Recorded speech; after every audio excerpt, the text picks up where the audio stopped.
John 4, verse 15. The woman saith unto him, Sir, give me this water that I thirst not, neither come hither to draw. Jesus saith unto her, Go call thy husband and come hither. The woman answered and said, I have no husband. Jesus said unto her, Thou hast well said, I have no husband.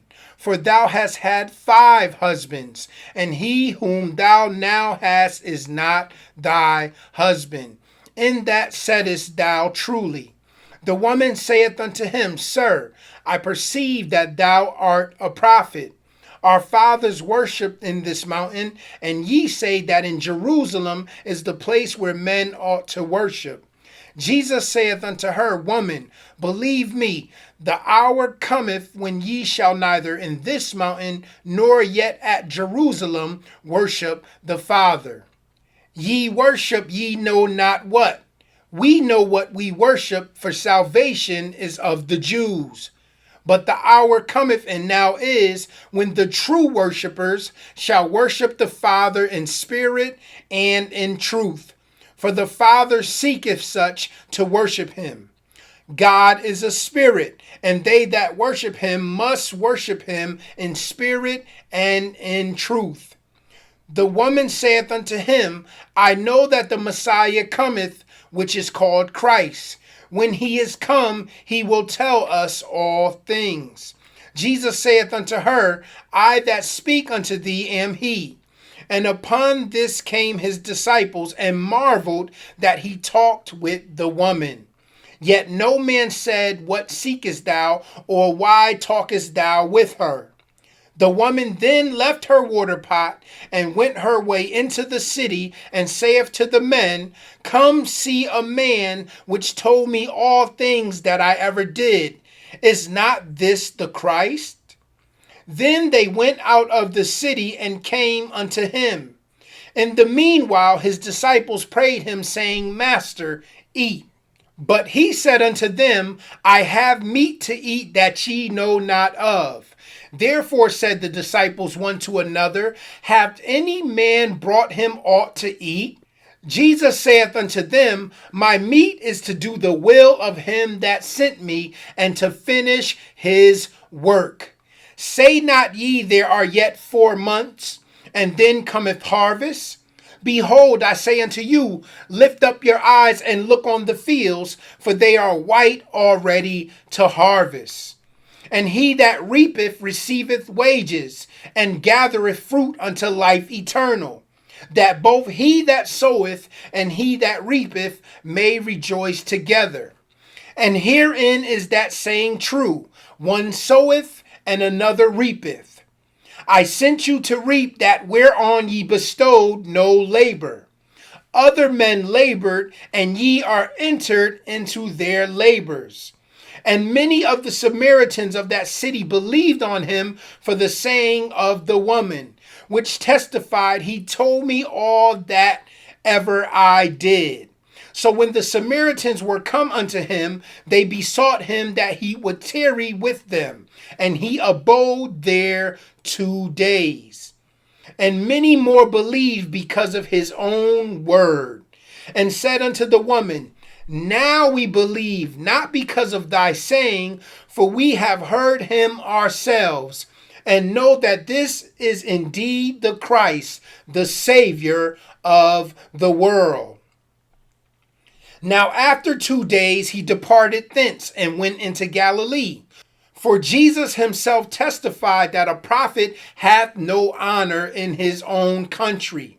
Then when he was come into Galilee, the Galileans received him, having seen all the things that he did at Jerusalem at the feast. For they also went unto the feast. So Jesus came again into Cana of Galilee, where he made the water wine. And there was a certain nobleman whose name was sick at Capernaum. So Jesus came again into Cana of Galilee, where he made the water wine. And there was a certain nobleman whose son was sick at Capernaum. When he heard that Jesus was come out of Judea into Galilee, he went unto him and besought him that he would come down and heal his son, for he was at the point of death. Then said Jesus unto him, except ye see signs and wonders, ye will not believe. The nobleman saith unto him, Sir, come down my child die.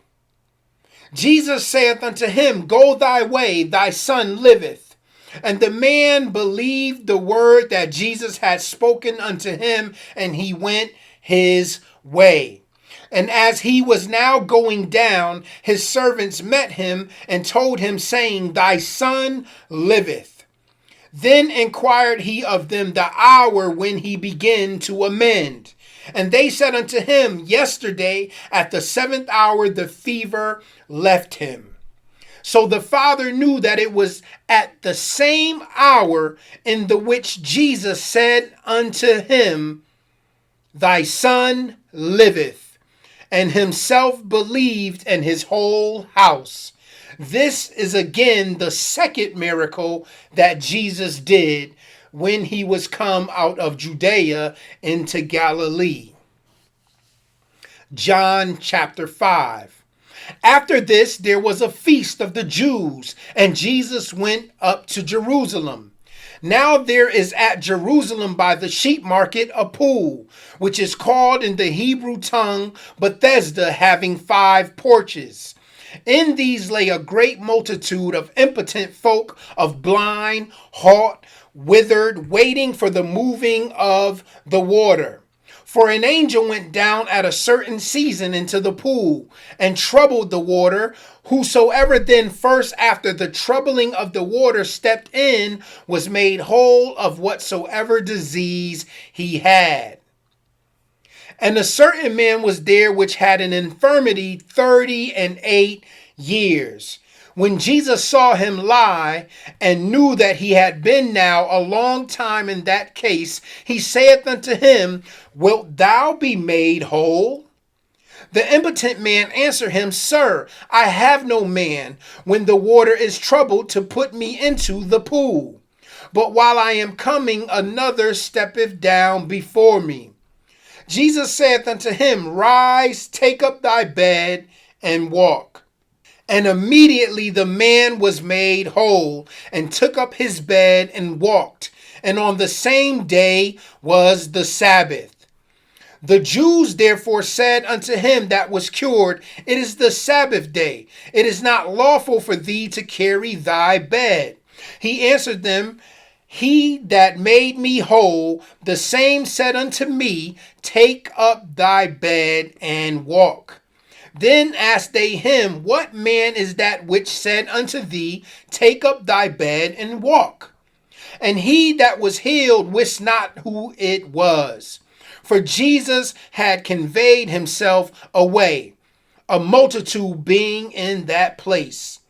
Afterward Jesus findeth him in the temple, and said unto him, Behold, thou art made whole. Sin no more, lest a worse thing come unto thee. The man departed and told the Jews that it was Jesus which had made him whole. And therefore did the Jews persecute Jesus, and sought to slay him, because he had done these things on the Sabbath day. But Jesus answered them, My Father worketh hitherto, and I work. Therefore the Jews sought the more to kill him, because he not only had broken the Sabbath, but said also that God was his Father, making himself equal with God. Then answered Jesus and said unto them, Verily, verily, I say unto you, the Son can do nothing of himself, but what he seeth the Father do, for what things soever he doeth, these also doeth the Son likewise. For the Father loveth the Son, and sheweth him all things that himself doeth. And he will shew him greater works than these, that ye may marvel. For as the Father raiseth up the dead, and quickeneth them, even so the Son quickeneth whom he will. For the Father judgeth no man, but have committed all judgment unto the Son, that all men should honor the Son even as they honor the Father. He that honoreth not the Son honoreth not the Father which have sent him. And we know that the Lord's word is already blessed. And until tomorrow, I love you guys. Shalom.